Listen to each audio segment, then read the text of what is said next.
संविधान सदन में आज 20 राज्यों और केंद्र शासित प्रदेश की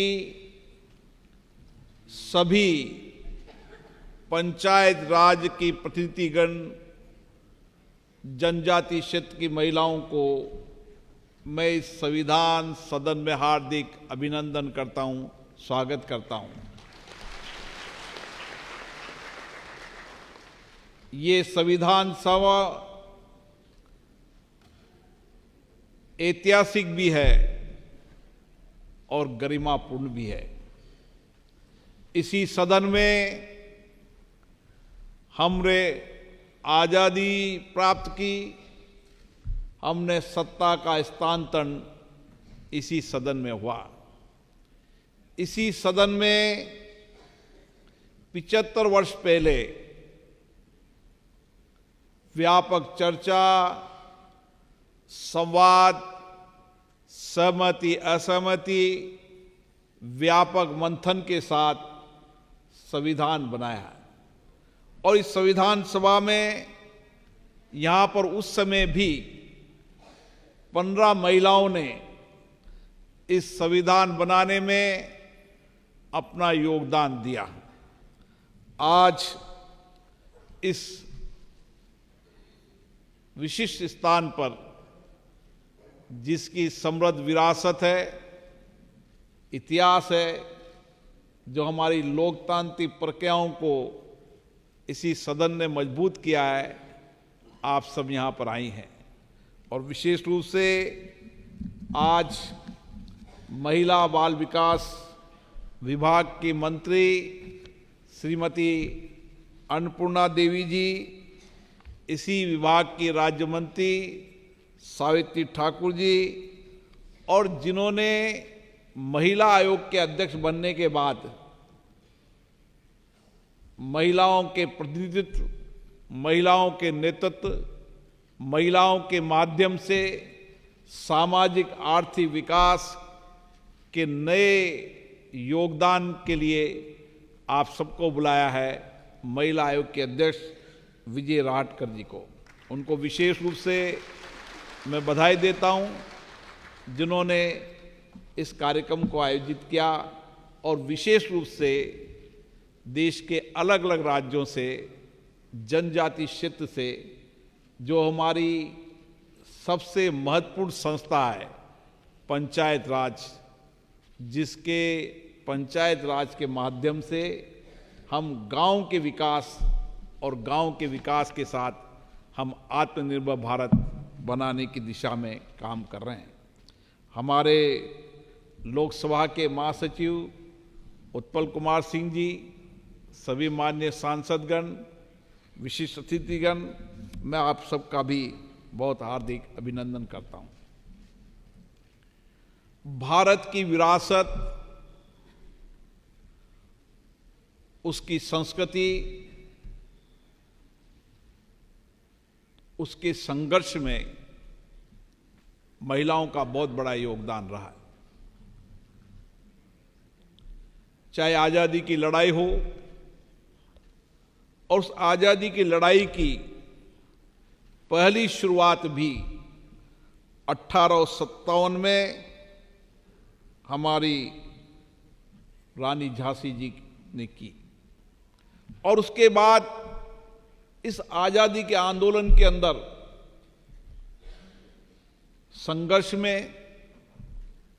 संघर्ष करने वाले स्वतंत्रता सेनानियों के पीछे भी महिलाओं का बहुत बड़ा योगदान रहा है।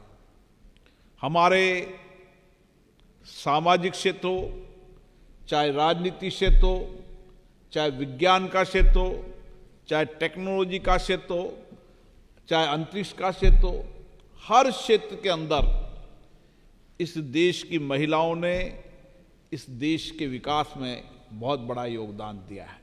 और आज मुझे खुशी है कि जनजाति क्षेत्र से हमारी लोकतंत्र की सबसे महत्वपूर्ण संस्था पंचायत राज के अंदर आपके नेतृत्व से उन जनजाति क्षेत्र के अंदर सामाजिक आर्थिक विकास, महिलाओं को स्वावलंबन बनाना, ग्रामीण कुटीर उद्योग को बढ़ाना, उस सब में भी आपका बहुत बड़ा योगदान है। और इसीलिए पंचायत से लेकर संसद तक हमारी लोकतांत्रिक व्यवस्था एक विशिष्ट है। दुनिया के अंदर भारत ही एक ऐसा लोकतंत्र देश है जहां पर पंचायत में भी लोकतंत्र है और देश में सबसे बड़ी संस्था के रूप में संसद में भी लोकतंत्र। इसीलिए हम कहते हैं कि लोकतंत्र हमारी विरासत है, लोकतंत्र हमारी प्राचीन सभ्यता है, लोकतंत्र हमारे विचारों में, लोकतंत्र हमारे कार्यप्रणाली में का है। इसीलिए भारत को लोकतंत्र की जननी कहा जाता है। और उस लोकतंत्र की जननी के अंदर भी जब लोकतंत्र की विरासत, यहाँ के इतिहास को देखते हैं तो उस समय भी उस लोकतंत्र में महिलाओं का बड़ा योगदान होता था और उस लोकतांत्रिक परंपराओं को श्रेष्ठता आगे बढ़ाने में भी उस समय भी महिलाओं का बहुत बड़ा योगदान रहा है। और आप तो विशेष रूप से जनजाति क्षेत्र से आ रही हैं और जनजाति क्षेत्र के अंदर 150 वर्ष पूर्व इस देश के अंदर ऐसा व्यक्तित्व रहा जिसने जनजाति क्षेत्र के लिए संघर्ष किया, आजादी के लिए संघर्ष किया। और उस समय भगवान बिरसा मुंडा ने जंगल और जमीन के लिए संघर्ष किया, जनजाति क्षेत्र के आत्मसम्मान के लिए संघर्ष किया। और इसीलिए बिरसा मुंडा का जीवन हम सबको प्रेरणा देता है। और इस संविधान सदन में जितने आप महापुरुष देख रहे हैं, उन महापुरुषों का आज़ादी के समय भी योगदान रहा और आज़ादी के बाद देश के निर्माण में भी बहुत बड़ा योगदान रहा। और इसीलिए आज़ादी और आज़ादी के बाद विशेष रूप से महिलाओं का भी बहुत बड़ा योगदान रहा। इसलिए आप पर बहुत बड़ी जिम्मेदारी है। हम जब आज़ादी के 75 वर्ष के इस अमृत महोत्सव में चल रहे हैं तो विशेष रूप से इस देश के अंदर, इस देश के लोकतंत्र को बढ़ाने में, इस देश के सामाजिक आर्थिक जीवन परिवर्तन करने में आपका बहुत बड़ा योगदान है। और इसीलिए भारत के अंदर सभी लोकतांत्रिक संस्थाएं, विशेष रूप से पंचायत राज, नगरीय क्षेत्रों के अंदर 33% आरक्षण के माध्यम से महिलाओं का नया व्यक्तित्व विकास हुआ है। कई राज्यों के अंदर तो 50% से ज़्यादा महिलाओं का आरक्षण है, लेकिन जितना आरक्षण है उससे ज़्यादा महिलाएं पंचायत राज और नगरीय क्षेत्र में नेतृत्व कर रहे हैं। ये हमारे लोकतंत्र की ताकत है, ये महिलाओं की नेतृत्व की ताकत है। जहां पुरुष लड़ सकते हैं वहां भी महिला जनप्रतिनिधि ने लड़कर एक अच्छी शासन व्यवस्था कायम की है। और मुझे खुशी है, मैं देखता हूं जिस गांव के अंदर भी महिला पंचायत की प्रतिनिधि होती है, नगर पालिका की प्रतिनिधि होती है, वो गांव की समस्याओं को समझती है, वो गांव की चुनौतियों को समझती है, वो शहर की समस्याओं को समझती है, गांव और उनकी चुनौतियों को समझती है। इसलिए जो आपके जीवन में जो चुनौतियां हैं, जो कठिनाइयां हैं, उन कठिनाइयों को आप समझती हैं तो शासन करते समय उन कठिनाइयों चुनौतियों को कैसे सरल किया जा सकता है, ये आपका विचार रहता है और ये आपका लक्ष्य रहता है। और इसीलिए इस देश की लोकतांत्रिक व्यवस्था के अंदर जितना महिलाओं को आरक्षण मिलेगा, जितना महिला नेतृत्व आगे बढ़ेगी, उतनी ही हम इस देश की समस्याओं का समाधान कर पाएंगे, लोगों के जीवन के सामाजिक आर्थिक परिवर्तन। क्योंकि मैं भी जब गांव में जाता हूं तो गांव में जब जितने लोग मिलते हैं वो कोई समस्या से अवगत नहीं कराते, लेकिन जब महिलाएं मिलती है तो वो सारी समस्याओं से अवगत कराती है। और इसलिए क्योंकि उन समस्याओं और उन चुनौतियों से महिलाओं को लड़ना पड़ता है, उन आपदा संकट से उन महिलाओं को लड़ना पड़ता है। इसीलिए भारत के प्रधानमंत्री जी ने महिला नेतृत्व और महिला विकास और महिला के साथ सामाजिक आर्थिक विकास के दृष्टिकोण की नई दिशा दी है। उन्होंने जिन कठिनाइयों चुनौतियों से देश की महिलाएं लड़ती थी, उन चुनौतियों को समाधान करने का गंभीर प्रयास किया है। चाहे गांव में शौचालय हो, चाहे गांव में पीने का पानी हो, ऐसी बुनियादी बातें थी। जब गांव में जाते थे शौचालय नहीं हुआ करते थे। पीने का पानी के लिए महिलाओं को दूर दराज तक, कई बार तो किलोमीटर तक पानी लाना पड़ता था। ये देश के पहले प्रधानमंत्री हैं जिनने महिलाओं की समस्याओं को समझा, उनकी चुनौतियों को समझा, उनकी आपदाओं को समझा। और आप तो विशेष रूप से जनजातीय क्षेत्र से आती हैं और इसलिए जनजातीय क्षेत्र के अंदर वर्षों से आपदा संकट संघर्षों से आप जूझ रही हैं। आप जंगलों में रहते हैं, जंगल जमीन इसकी आपका संरक्षण करने में बहुत बड़ा योगदान। इस देश के अंदर जनजातीय क्षेत्र में रहने वाले लोगों के कारण ही हमारे जंगल बचे हैं और हमारा स्वच्छ जल बचा है। और इसीलिए आप जिस क्षेत्र से नेतृत्व कर रहे हैं, आज पंचायत के आपने लोकतांत्रिक व्यवस्था को देखा, आप लोकसभा देश की सर्वोच्च संस्था लोकसभा संसद की लोकतांत्रिक प्रक्रियाओं को समझेंगे। और अब समय आ गया है देश के अंदर जब इस भारत के अंदर विधानसभा लोकसभा के अंदर भी हमारी महिलाएं नेतृत्व करेंगी।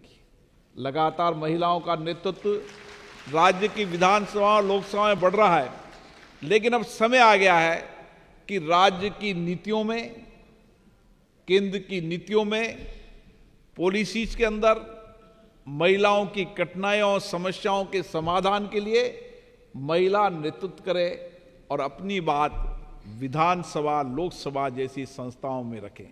मुझे आशा है जो भारत की संसद के नए भवन में सबसे पहला विधेयक नारी शक्ति वंदन अधिनियम लाया गया, इससे सरकार के दृष्टिकोण का पता चलता है कि किस तरीके से सरकार चाहती है कि महिलाएं नेतृत्व करें, महिलाएं हर क्षेत्र में आगे बढ़े।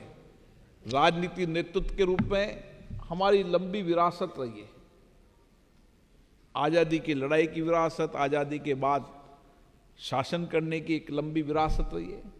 अब समय आ गया है कि राज्य लोकसभा के अंदर भी महिलाएं जीतेंगी, नीतियां बनाएगी, पॉलिसी बनाएगी, कार्यक्रम बनाएगी और सरकार का धन कहाँ खर्च होना चाहिए उसके पर अपने विचार रखेगी, ताकि हम देश की महिलाओं के संकट, समस्या और चुनौतियों का समाधान कर सकें।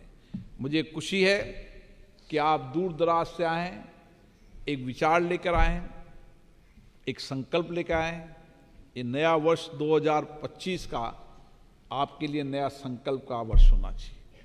भारत की महिलाओं के लिए नया संकल्प का वर्ष होना चाहिए कि हम दुनिया के अंदर, भारत एक ऐसा देश होगा जिसकी महिलाएं आज भी समाज क्षेत्र में नेतृत्व कर रही है, लेकिन आने वाले समय के अंदर जितने पुरुष है उतनी महिलाएं का नेतृत्व भी बढ़ेगा और नेतृत्व के साथ सामाजिक आर्थिक विकास के अंदर भी हमारा योगदान होगा।